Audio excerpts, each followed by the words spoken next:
Bien, aquí en Davos, en el marco del Foro Económico Mundial, me encuentro con el gran profesor, distinguido profesor Ricardo Hausmann, profesor de Economía de la Escuela de Gobierno de Harvard, de la Universidad de Harvard, y director del Centro de Crecimiento. Querido Ricardo, muchas gracias por hablar con nosotros en ADN 40. El gusto mío.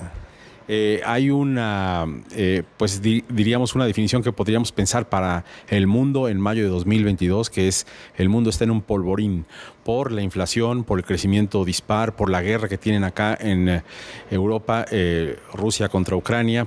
Salimos de una pandemia bien complicada. Empecemos por la economía, simplemente para que nos digas qué piensas de esta circunstancia tan compleja de alta inflación, crecimiento dispar, inequitativo. Yo te diría que América Latina ha visto muchas crisis. Esta no es de las situaciones más difíciles que nos está tocando. Sería muy importante que la manejemos bien. Porque por un lado, sí, bien hay inflación importada, por el otro lado el precio de los commodities que exporta América Latina está alto. Entonces, como shock externo, no, si bien la comida importada y los fertilizantes han subido de precio, pues también lo ha hecho el petróleo, los metales, la comida que América Latina exporta. De modo que la situación actual no es tan grave como la hemos visto en otros momentos. La inflación que hay es más inflación importada, es un problema del resto del mundo que nos está impactando como una inflación de costos, pero yo creo que los bancos centrales de América Latina e incluso los ministerios de Hacienda de América Latina han manejado relativamente bien las cosas, en el sentido que están quitando los estímulos fiscales que se crearon durante la pandemia y quitando los estímulos monetarios. Y las economías en el año 2021 crecieron muy bien, no todas, México menos que otros lados, pero ya este año se va a ver bastante ralentizado.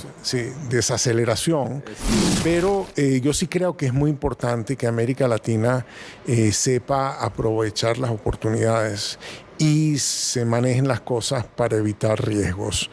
No me parece de las situaciones más difíciles que nos ha tocado manejar.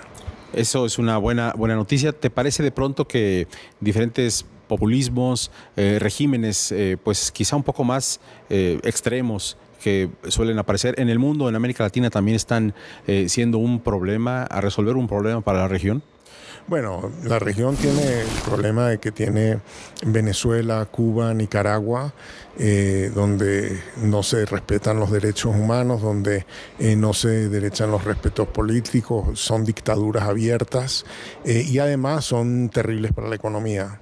De modo que ese es un problema que América Latina no ha podido resolver aún, y es muy grave en los países donde está, pero digamos, para el resto de América Latina se han manejado las cosas relativamente bien. Yo te diría que macroeconómicamente, no así en temas de crecimiento, México lo ha hecho relativamente bien, no en temas de crecimiento, pero sí en temas de manejo macro. El mundo necesita alimentos, es una oportunidad para América Latina. Y hay muchos cambios tecnológicos que abren oportunidades a América Latina. Lo que tenemos que preocuparnos es que de pronto nosotros manejaremos las cosas con cierta responsabilidad, pero Estados Unidos no lo está haciendo. Y puede llegar un momento donde Estados Unidos tenga que poner un apretón al freno, y eso puede desestabilizar los mercados financieros de los países emergentes. Y para eso hay que tener una política muy cauta para asegurarse que estamos protegidos frente a ese riesgo. Ya, muy brevemente, última realmente pregunta, tu opinión sobre México, ¿cómo se ve a nuestro país desde tu Centro de Estudios para el Crecimiento? ¿Cómo se ve desde Davos? ¿Qué piensas de México en este momento? Creo que México tiene un sector privado envidiable, tiene una posición envidiable.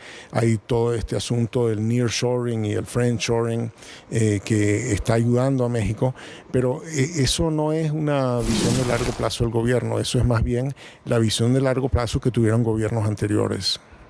Pues sí, es la realidad. Ricardo, te aprecio mucho la entrevista. Gracias y gracias por estar aquí en Davos. No, gracias por esta oportunidad. Gracias.